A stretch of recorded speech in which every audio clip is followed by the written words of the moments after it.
ஐயா முன்னாடிலாம் சிவப்பா இருக்கிறவன் பொய் சொல்ல மாட்டான்னு சொல்லுவாங்க, அப்படியே படிக்கிறவனும் பொய் சொல்ல மாட்டான்னு சொல்லுவாங்க.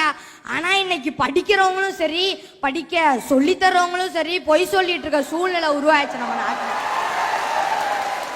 கிளாஸ்ல வச்ச டெஸ்ட்ல காப்பி அடிச்ச காலம் போய் தமிழ்நாடுங்கிற ஸ்டேட்ல வைக்கிற டெஸ்ட்ல காப்பி அடிச்ச மாட்டா அவள நிலை நம்ம நாட்டுல உருவாயிக்குன்னா அதான் உண்மை.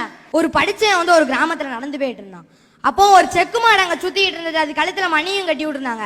ஆனா அந்த மாடை மேய்க்கிறதுக்கு யாருமே இல்லை.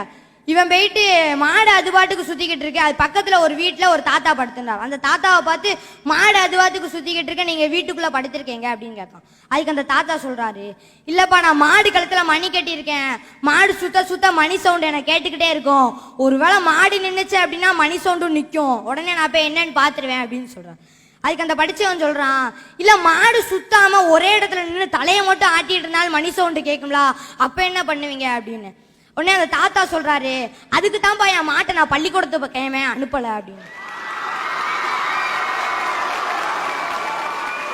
சோ இன்னைக்கு படிச்சவன் அப்படிங்கிறப்ப எப்படி ஏமாத்தலாம் வந்து பேசி என் மாட்டை கெடுத்துப்படாதரா, அது ஒன்னே மாதிரியே ஏமாத்த ஆரம்பிச்சிருன்னு நான் இதை வச்சுதான் வாழ்க்கையை ஓட்டிக்கிட்டு இருக்கேன் இருக்காரு. ஸோ இன்னைக்கு படித்தவன் அப்படிங்கிறப்ப எப்படி ஏமாத்தலாம் அப்படின்னு தான் யோசிப்பான். ஆனால் படிக்காதவங்க நேர்மையாக இருந்தாங்க, நாட்டை நல்லா ஆண்டுக்கிட்டு இருந்தாங்க. ஒரு சோப்பு கம்பெனி, அங்கே ஒரு பிரச்சனை என்ன அப்படின்னா, சில சோப் பிளேஸ் ஆகாமல் வருது, வெறும் பாக்கெட்டாக மட்டும்தான் வருது. இந்த பிரச்சனைக்கு முடிவு கட்டணும் அப்படின்னு ஒரு மீட்டிங் போடுறாங்க. அந்த மீட்டிங்கில் எல்லாரும் ஒவ்வொரு ஐடியாவை சொல்கிறாங்க.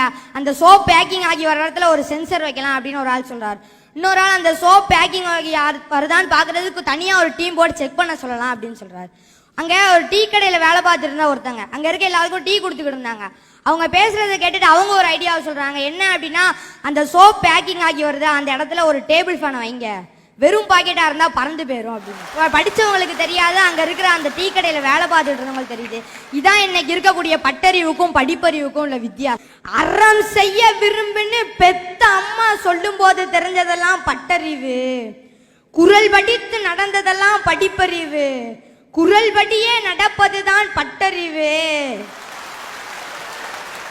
தம்பி நீ தான் பேசுறியா இல்ல டிக்டாக்ல வேற யாரும் பேசுறாங்களா? ஐயா உன் உருவத்துக்கும் அந்த குரலுக்கும் சம்பந்தமே இல்லாம இந்த போடு போடுறியா? ஐயா இந்த சிறிய உருவத்தில் இப்படி கம்பீரமான அந்த அன்னை தமிழை கேட்கும் போது உண்மையிலே மிகப்பெரிய மகிழ்ச்சியா.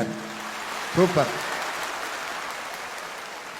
நேதாஜியையும் காந்தியையும் பாரதியையும் படிக்க சொல்லியது படிப்பறிவு, நேதாஜியாகவும் காந்தியாகவும் பாரதியாகவும் வாழ சொல்லியது பட்டறிவு.